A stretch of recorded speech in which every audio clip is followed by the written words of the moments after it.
Le kung-fu, c'est une discipline qui est, je dirais, hyper complète.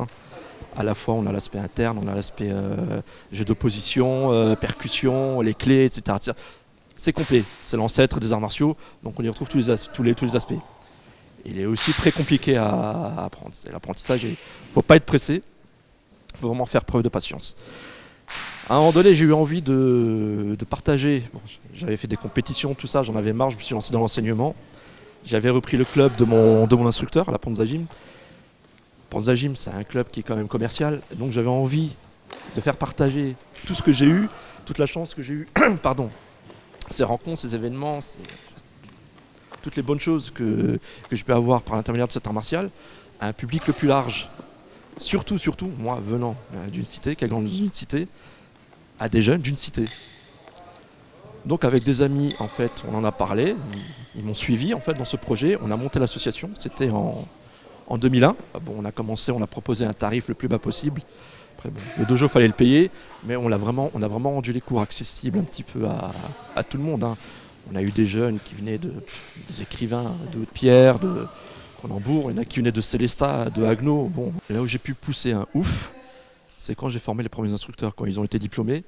Puis je me suis dit, là, moi, c'est comme un petit peu un père qui a des enfants. Il se dit, bon, il y aura quelqu'un après moi. Donc c'est quand j'ai formé les premiers instructeurs, je me suis dit, tiens, si demain je disparais, on va dire, le rêve continue. L'histoire continue un petit peu. En fait, moi, avant d'ouvrir mon club, avant d'avoir des gens, j'étais quelqu'un qui en voulait. C'est vrai que mon prof en lui-même nous a toujours appris.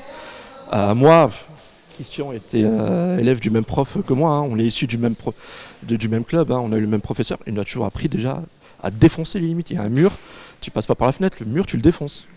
Voilà, et c'est un peu cette dynamique, quelque part en fait. C'est vrai que j'ai tiré parfois de force les gens derrière moi, en disant il faut aller là, suivez-moi, vous n'avez pas le choix, foncez, vous allez voir. Il n'y a que du bon à en tirer. Ça ne s'est pas forcément passé toujours dans la bonne humeur, mais en final, personne ne l'a regretté au jour d'aujourd'hui. C'est quelqu'un d'extrêmement communicatif et puis qui est passionné par ce qu'il fait. Donc forcément, on ne peut qu'adhérer. Et puis il a toujours une idée en avance. Il a toujours le petit truc qui fait qu'on a envie d'essayer, qu'on a envie de le faire. Et puis au final, ça plaît. Donc on continue. On innove, on invente, on pioche un petit peu dans tous les styles de kung-fu. Il nous dit tiens, j'ai regardé ça sur une vidéo. Qu'est-ce que vous en pensez? Donc c'est très participatif pour nous, en tout cas en tant qu'entraîneur. On ne suit pas que des directives, j'allais dire, on participe à l'élaboration. Et ça, c'est plaisant. Le club est un petit peu à l'image de la cité. Ah oui, ça c'est peut-être le côté qui me rend le plus fier en fait. C'est vrai que bon, chez nous, c'est un club Benetton. Il n'y a aucune ségrégation, vraiment aucune. On accepte tout le monde. Et ce mélange est un petit peu ethnique, culturel, traditionnel, mais c'est une vraie richesse. Les gens qui sont derrière moi, qui se côtoient, qui sont en dehors du tatami, c'est des amis. On se rencontre, on se voit, on fait des choses. Mais ils sont de toute origine sociale, de toute origine professionnelle aussi différente quelle qu'elle soit. Mais tout le monde est copain, tout le monde est ami. Ça se passe vraiment très bien.